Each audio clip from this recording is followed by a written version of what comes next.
YouTube Tamil வணக்கம். ஈரானினுடைய முன்னாள் அதிபராக இருந்த மஹ்மூத் அகமதினியாட் கொல்லப்பட்டதாக அமெரிக்கா அறிவிப்பு.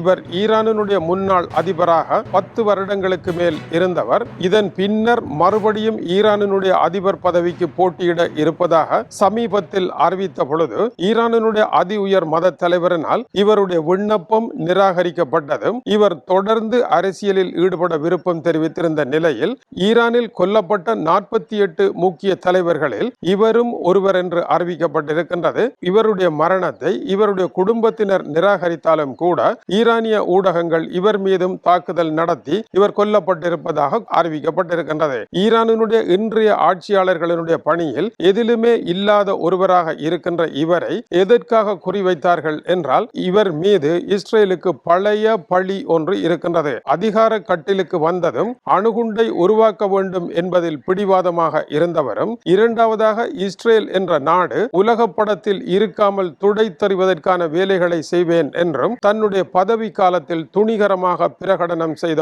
ஒருவராகவும் இஸ்ரேலுக்கு எதிரான நேரடியான எதிர்ப்பாளராகவும் இவர் இருந்தவர் என்பது குறிப்பிடத்தக்கது. இப்போதைய சூழ்நிலையில் ஈரானினுடைய தலைமைகளை அளிப்பார்களாக இருந்தால் அடுத்த கட்டமாக அதிகாரத்திற்கு யார் வருவார்கள் என்பதை கணக்கிட்டு அத்தகையவர்கள் மீதும் இந்த தாக்குதல் நடத்தப்பட்டிருப்பதன் அடையாளமாக இது இருக்கின்றது. இதேவேளை தி நியூயார்க் டைம்ஸ் கூறுகின்ற பொழுது அயதுல்லா அலி காமேனியின் மீது இப்படி ஒரு தாக்குதலை நடத்தினார்கள் என்ற கேள்விக்கு அமெரிக்காவினுடைய CIA உளவு பிரிவினர் தொடர்ந்து அவரை கண்காணித்து வந்ததாகவும் அவருடைய ஒவ்வொரு அசைவுகளையும் தாங்கள் கவனித்ததாகவும், ஆனால் எந்த ஒரு சந்தர்ப்பமும் அவர் மீதான தாக்குதலை நடத்துவதற்கான வாய்ப்பை தரவில்லை என்றும், ஆனால் தாக்குதல் நடந்த அன்றைய தினம் காலையில் அவர் காலை தொழுகைக்காக அங்கு வந்திருந்த செய்தி தமக்கு கிடைத்ததாகவும் அதை தொடர்ந்து இஸ்ரேலுக்கு அமெரிக்காவினுடைய CIA உளவு பிரிவு தகவலை வழங்கியதாகவும் காலை 6 மணிக்கு இஸ்ரேலில் இருந்து தாக்குதல் விமானங்கள் உடன் புறப்பட்டதாகவும் இந்த தாக்குதலுக்கு எந்த நேரமும் தயாரான நிலையில் இஸ்ரேலிய படைகள் வைக்கப்பட்டு இருந்ததால் 2 மணி நேரம் 5 நிமிடங்களில் ஈரானினுடைய தலைநகர் தெஹ்ரானை இஸ்ரேலிய விமானங்கள் 200 சென்றடைந்திருக்கின்றன.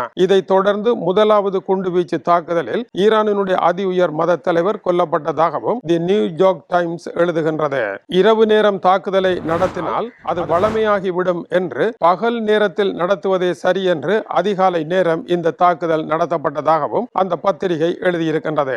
ஈரானிய மத தலைவர் காலை தொழுகைக்கு பின்னதாக அமெரிக்கா இஸ்ரேல் மீதான தாக்குதலை தட்டிவிட இருந்தார் என்றும் அதற்கு முன்னதாக இந்த தாக்குதல் நடைபெற்றதாகவும் நீண்ட தூர ஏவுகணைகள் பயன்படுத்தப்பட்டதாகவும் இஸ்ரேல் தெரிவித்திருக்கின்றது. இஸ்ரேலினுடைய படைத்துறை அமைச்சர் இஸ்ரேல் கெட்ஸ் பேட்டியளிக்கின்ற பொழுது மிகப்பெரிய அச்சாணி ஒன்று உடைந்து வீழ்ந்து விட்டதாகவும் அவர் குறிப்பிட்டிருக்கின்றார். அதேவேளை இந்த தாக்குதலில் ஈரானினுடைய முன்னணி தலைவர்களாகிய 48 பேர் கொல்லப்பட்டிருக்கின்றார்கள் என்றும் அமெரிக்க அதிபர் அறிவித்திருக்கின்றார்.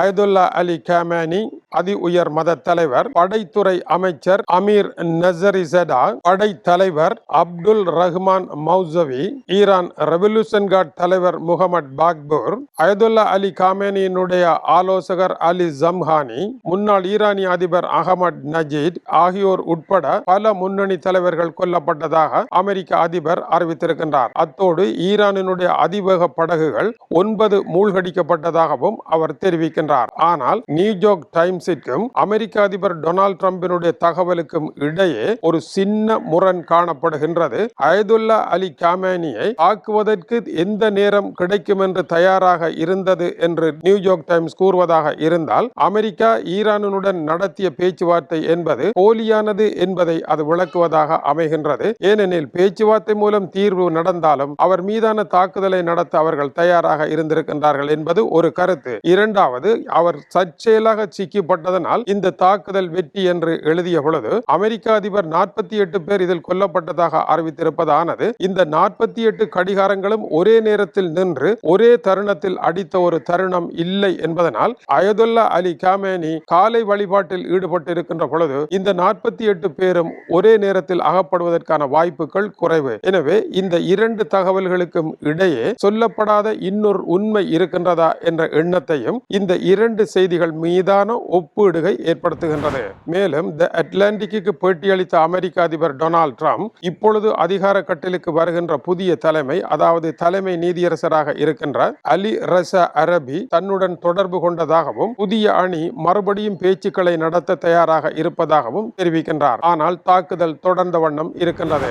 அதேவேளை இஸ்ரேலிய பிரதமர் பெஞ்சமின் நெட்டன்யாகு தமது படையினருக்கு மேலும் தாக்குதலை வேகப்படுத்தும்படி அறிவித்திருப்பதாக கூறியிருக்கின்றார். அவர்கள் நினைத்தது போல அயதுல்லா அலி கமேனியினுடைய முடிவிற்கு பின்னர் எல்லாம் ஓய்ந்துவிடும் என்பது பொய்யாக போய்விட்டது. கமேனி உறங்கினாலும் அவருடைய படைகள் உறங்கவில்லை என்பதை களம் காட்டுகின்றது. அமெரிக்காவும் இஸ்ரேலும் சர்வதேச சட்டங்களை எல்லாம் தாண்டி தவறான செயலை செய்துவிட்டன என்று உலகத்தின் தலைவர்கள் கண்டித்துக் கொண்டிருக்கின்றார்கள். ஐரோப்பிய தலைவர்கள் கூறுகின்ற கருத்திற்கும் களத்தில் மத்திய நாடுகளினுடைய தலைவர்களுடைய கருத்திற்கும் இடையே பலத்த முரண்பாடுகள் இருக்கின்றன.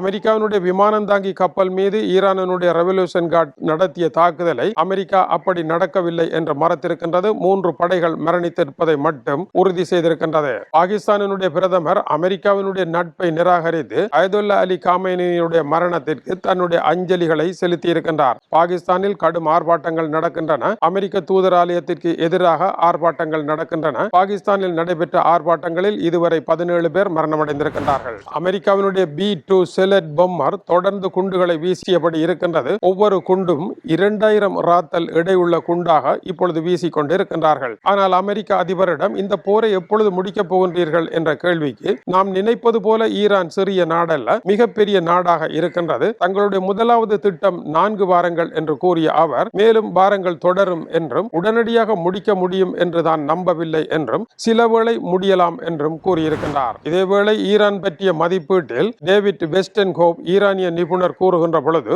ஈரானினுடைய வான்படை சரியானதாக இல்லை என்றும் கூர்மைப்படுத்தப்படவில்லை என்றும் முன்னைய 12 தினங்கள் தாக்குதலிலும் ஈரானினுடைய வான்படை சரியாக செயற்படவில்லை என்றும் இப்பொழுதும் அதே தவறு நிலவுகின்றது என்றும் ஒருமுறை நடைபெற்ற தாக்குதலின் பின்னர் வான்படையை கூர்மைப்படுத்த ஈரான் தவறிவிட்டது என்றும் குறிப்பிடுகின்றார். இஸ்ரேலியனுடைய விமானங்கள் வருகின்ற பொழுது வான்போர் ஒன்றை நடத்துவதற்கு ஈரானினுடைய விமானங்கள் தயாராக இருக்கவில்லை என்பது அவருடைய கருத்தாகும். இவ்வாறு விமர்சனங்களும் எதிர் விமர்சனங்களும் வந்து கொண்டிருக்கின்றன. அனைத்து விமர்சனங்களையும் எதிர் விமர்சனங்களையும் நோக்கினால் உண்மை என்பது என்ன என்று இதுவரை தெரியவில்லை. அது வரும் வரை இந்த விவகாரங்கள் தொடரும். பின்னணி என்ன? தொடர்ந்து இணைந்திருங்கள். செய்திகள் வந்து கொண்டிருக்கின்றன. இது டியூப் தமிழனுடைய உலக செய்திகளுக்காக இலங்கை வடபுலம் யாழ்ப்பாணத்திலிருந்து கீசே துறை. வணக்கம் ரவுகளே.